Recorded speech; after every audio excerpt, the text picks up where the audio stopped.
Hello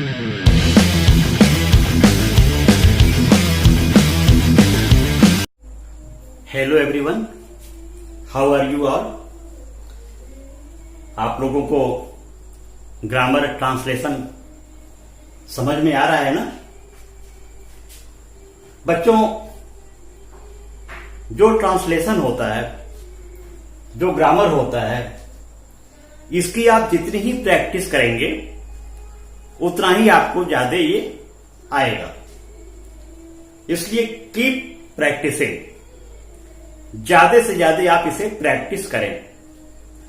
तो आज हम पढ़ेंगे पास्ट परफेक्ट टेंस के बारे में, यानी कोई काम पास्ट में परफेक्ट हो चुकी रहती है, यानी पास्ट परफेक्ट टेंस।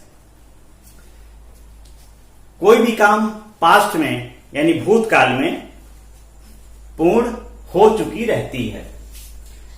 इसमें अफर्मेटिव सेंटेंसेस में देखते हैं, जो साधारण वाक्य होते हैं, उसमें पहले सब्जेक्ट होता है, फिर हैड होता है, फिर वर्ब की थर्ड फॉर्म आती है, फिर बिफोर आता है, और बाद में पास्ट इंडिफिनिट टेंस के अनुसार जो काम बाद में होता है उसे पास्ट इंडिफिनिट के रूप में लिख देते हैं।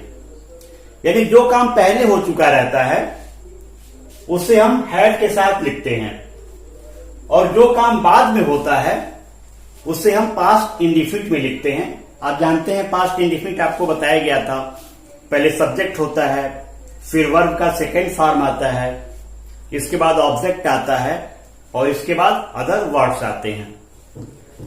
तो जो काम बाद में होगा उसको पास्ट इंडिफिनिट में करेंगे, और जो काम पहले हो जाता है उसे पास्ट परफेक्ट में करेंगे। जैसे नरेश के आने से पहले, नरेश के आने से पहले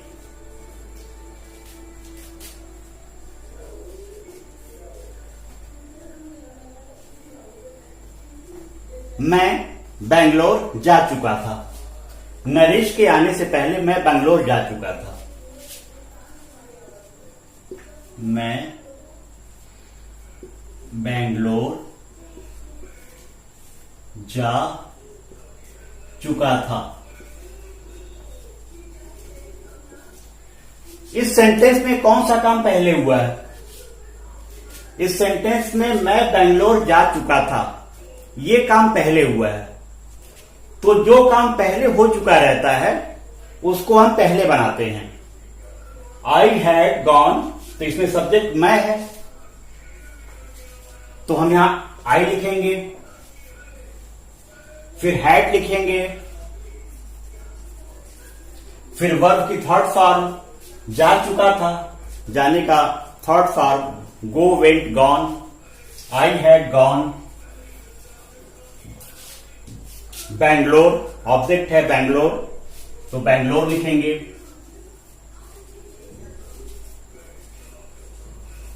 आई हैड गॉन बैंगलोर, ये काम बाद में हुआ है, नरेश के आने से पहले।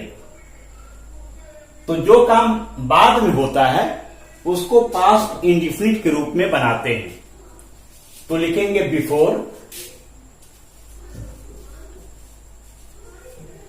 नरेश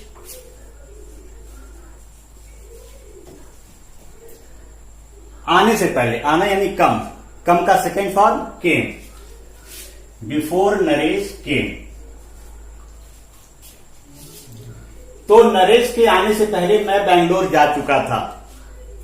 इसमें मैं बेंगलोर जा चुका था पहले काम हुआ है, तो पहले लिखे I had gone Bangalore. Naresh के आने से पहले ये काम बाद में हुआ है, बिफोर नरेश केम।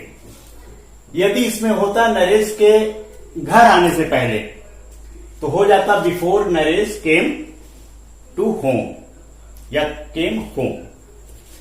सेकेंड सेंटेंस हम देखते हैं,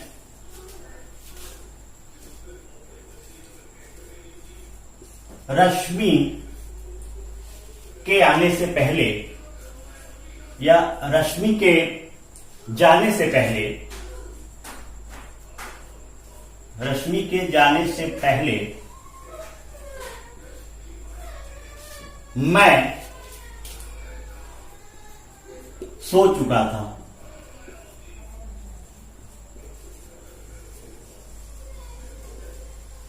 रश्मि के जाने से पहले मैं सो चुका था। तो यहां पे देखिए कौन सा काम पहले हुआ है, मैं सो चुका था, यह काम पहले हुआ है। तो इसको हम पहले लिखेंगे, आई हैड स्लेप्ट। पहले सब्जेक्ट लिखेंगे आई, यानी यहां पे कर्ता सब्जेक्ट मैं हूं, तो सब्जेक्ट मैं आएगा पहले आई। इसके बाद हैड आएगा, सो चुकना, सोना यानी स्लिप, स्लिप का सेकेंड फॉर्म स्लेप्ट और third form slept, SLEPT। I had slept before Rashmi. बाद वाला पास्ट इंडिफिनिट में बनता है। जो बाद वाले सेंटेंस होते हैं, जो काम बाद में होता है, वो पास्ट इंडिफिनिट में बनता है।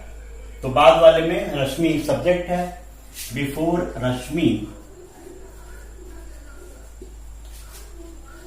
जाना यहां पे वर्ब है, गो वेंट गॉन। पास्ट इंडिफिनिट में वर्ब का सेकेंड फॉर्म आता है, बिफोर रश्मि वेंट।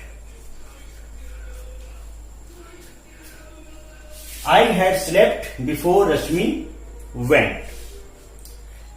कुछ सेंटेंसेस बाद वाले होते हैं, यानी तुम्हारे जाने के बाद मैं वहां गया।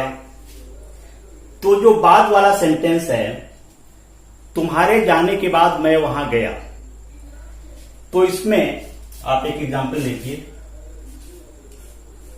तुम्हारे जाने के बाद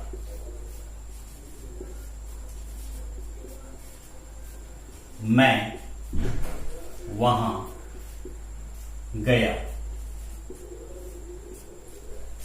इसमें कौन सा काम पहले हुआ? इसमें यह काम हुआ, तुम्हारे जाने के बाद मैं वहां गया, यानी ये काम पहले हो रहा है, और मैं वहां गया ये बाद में हो रहा है। तो जो बाद वाला, इसमें जो बाद में काम हुआ है उसको पहले लिख देंगे, पास्ट इंडिफिनिट वाले को। मैं वहां गया, I went there. I went there. After, you had gone. After you had gone. तो जो बाद वाले सेंटेंसेस होते हैं उसमें आप ध्यान रखिए कि जो काम बाद में होता है उसको पहले लिखते हैं, पास्ट इंडिफिनिट वाले को, और जो काम पहले होता है उसको बाद में लिखते हैं, पास्ट परफेक्ट में हैड लगा के। तुम्हारे जाने के बाद मैं वहां गया, I went there after you had gone. इसी तरह निगेटिव सेंटेंसेस को हम देखते हैं।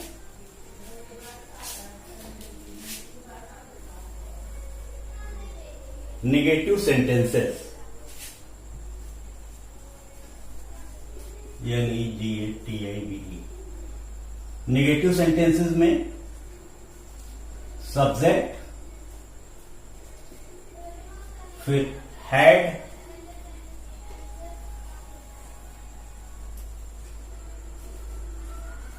इसके बाद नॉट, इसके बाद वर्ब की थर्ड फॉर्म, फिर बिफोर, और जो काम बाद में होता है पास्ट इंडिफिनिट में। यदि सेंटेंस हो, नरेश के आने से पहले मैं बेंगलोर नहीं जा चुका था। मैं बेंगलोर नहीं जा चुका था।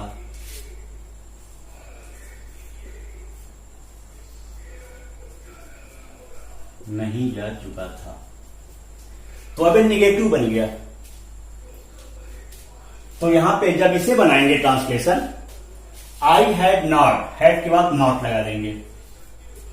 आई had not gone Bangalore before Naresh came. तो बच्चों, अफर्मेटिव में, निगेटिव में सिर्फ नॉट का अंतर होता है और वो नॉट हैड के बाद लग जाता है। बाकी स्ट्रक्चर में कोई चेंजिंग नहीं होती है, इस चीज को क्लियर कर लीजिए। रश्मि के जाने से पहले मैं सो चुका था, तो मैं नहीं सो चुका था। सेंटेंस हो अगर नेगेटिव, मैं नहीं सो चुका था।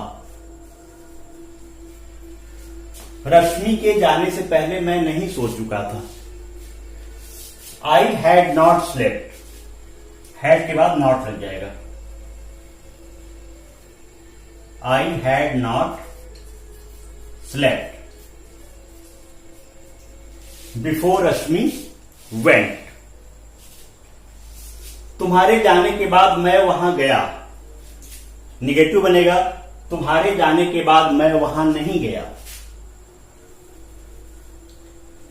मैं वहां नहीं गया।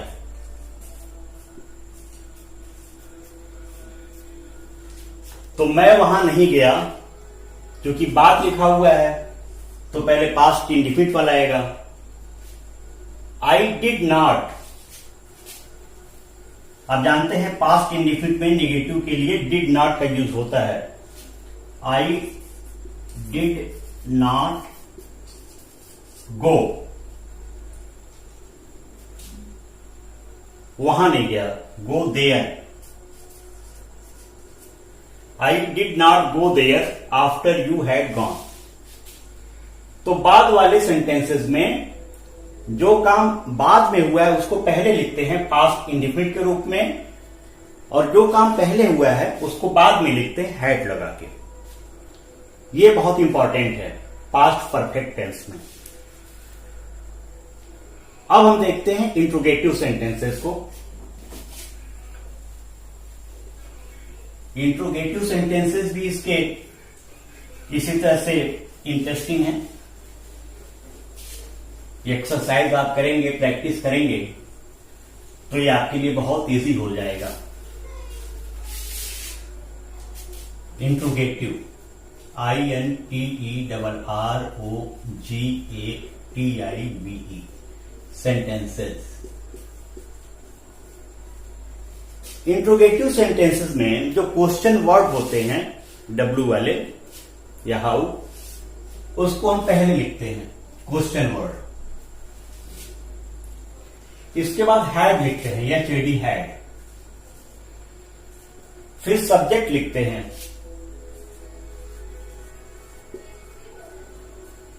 इसके बाद वर्ब की थर्ड फॉर्म लिखते हैं, इसके बाद ऑब्जेक्ट लिखते हैं, यदि ऑब्जेक्ट है तो ऑब्जेक्ट लिखते हैं, फिर बिफोर लिखते हैं, और जो काम बाद में होता है उसको पास्ट इंडिफिनिट के रूप में लिखते हैं।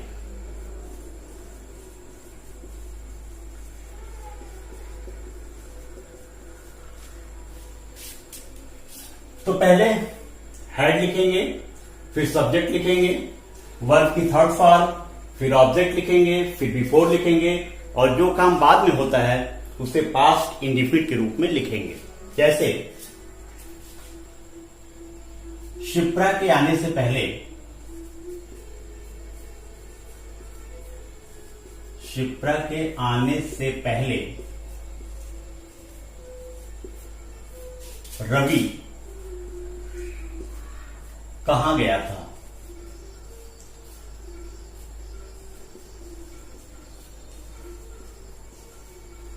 शिप्रा के आने से पहले रवि कहां गया था, यानी रवि कहां जा चुका था।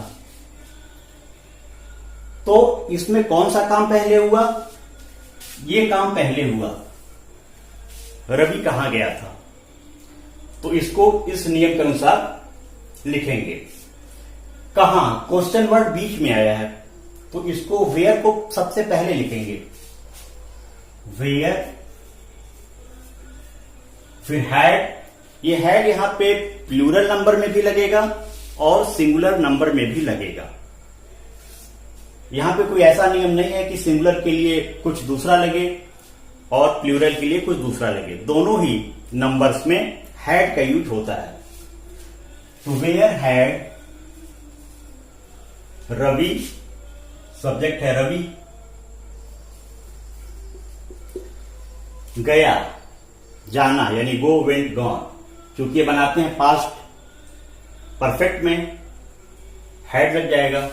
Where had Ravi gone, go का third form go, went, gone. Where had Ravi gone. Before, Shipra के आने से पहले, तो ये काम बाद में हुआ है। रवि पहले जा चुका था, शिप्रा बाद में आई है। Before Shipra came. Where had Ravi gone before Shipra came. तो इसमें आपने देखा कि जो क्वेश्चन वर्ड बीच में आया है डब्ल्यू वाला, उसको पहले लिखती है। लेकिन आपको मालूम है कि वाक्यों में यदि क्या शब्द सेंटेंस के सबसे पहले आए तो उसकी इंग्लिश व्हाट नहीं लिखते हैं। जैसे क्या तुम्हारे हंसने से पहले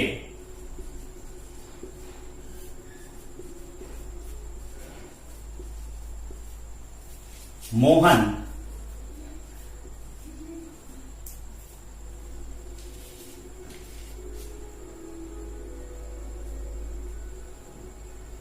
क्या तुम्हारे हंसने से पहले मोहन जा चुका था।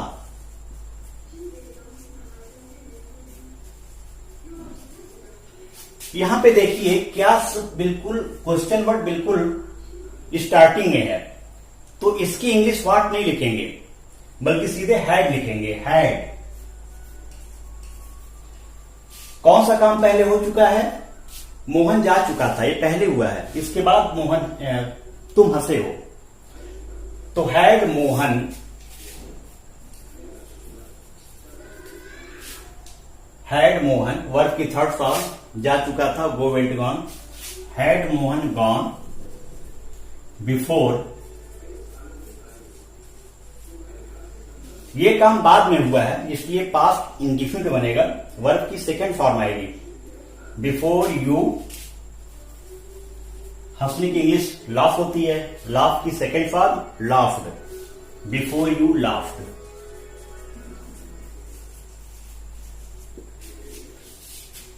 तो बच्चों आपने देखा कि इंट्रोगेटिव सेंटेंसेस में पहले हैड लिखते हैं, फिर सब्जेक्ट आता है, फिर वर्ब की थर्ड फॉर्म, फिर ऑब्जेक्ट, फिर बिफोर, और जो काम बाद में होता है वो पास्ट इंडिफिनिट में सब्जेक्ट वर्ब एग्रीमेंट के अनुसार बना लेते हैं।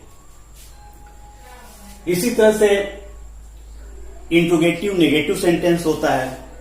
आपको मैं प्रीवियस लेक्चर में बताया था कि इंट्रोगेटिव नेगेटिव सेंटेंसेस में सब्जेक्ट के बाद नॉट लग जाता है और सेंटेंस इंट्रोगेटिव नेगेटिव हो जाता है। जैसे शिप्रा के आने से पहले रवि कहां नहीं गया था, यदि सेंटेंस हो कहां नहीं गया था। शिप्रा के आने से पहले रवि कहां नहीं गया था, तो इसका बनेगा where had Ravi not, where had Ravi not gone before Shipra came. Interrogative negative sentences में हमेशा सब्जेक्ट के बाद नॉट आता है। इसी तरह सेकंड देखिए, क्या तुम्हारे हंसने से पहले मोहन नहीं जा चुका था, तो इंट्रोगेटिव भी है, नहीं लग गया तो नेगेटिव भी हो गया, इंट्रोगेटिव नेगेटिव हो गया, तो क्या करेंगे सब्जेक्ट के बाद नॉट लिख देंगे। Had Mohan not gone, had Mohan not gone before you laughed. तो बच्चों इस तरह से आप पास्ट परफेक्ट टेंस प्रैक्टिस कर सकते हैं। बुक्स के एक्सरसाइजेस को भी आप कर सकते हैं। ज्यादा से ज्यादा आप इस चीज को देखेंगे। यदि आपको कोई प्रॉब्लम हो रही है किसी ट्रांसलेशन में, तो आप कमेंट बॉक्स में कमेंट करके मुझसे पूछ सकते हैं। मैं हर क्वेश्चन को पूरी कोशिश करता हूं कि उसको रिप्लाई दिया जाए और बच्चों को अच्छे से गाइड किया जाए। क्योंकि इंग्लिश आपको मालूम है एक इंटरनेशनल लैंग्वेज है, अंतर्राष्ट्रीय भाषा है। आजकल बिना इंग्लिश के आप एक कदम आगे नहीं बढ़ सकते। इंग्लिश आपके लिए बहुत जरूरी है। आपको अपनी मदर टंग पे तो घमंड स्वाभिमान होना चाहिए, लेकिन आपको इंग्लिश को भी उतने ही अच्छे तरीके से सीखना चाहिए। तो मैं उम्मीद करता हूं कि इस टेंस को, पास्ट परफेक्ट टेंस को आप बहुत अच्छी तरीके से अब सीख चुके होंगे और किसी भी एक्सरसाइज को, खास करके पास्ट परफेक्ट टेंस को, आप बहुत अच्छे तरीके से ट्रांसलेट कर सकते हैं।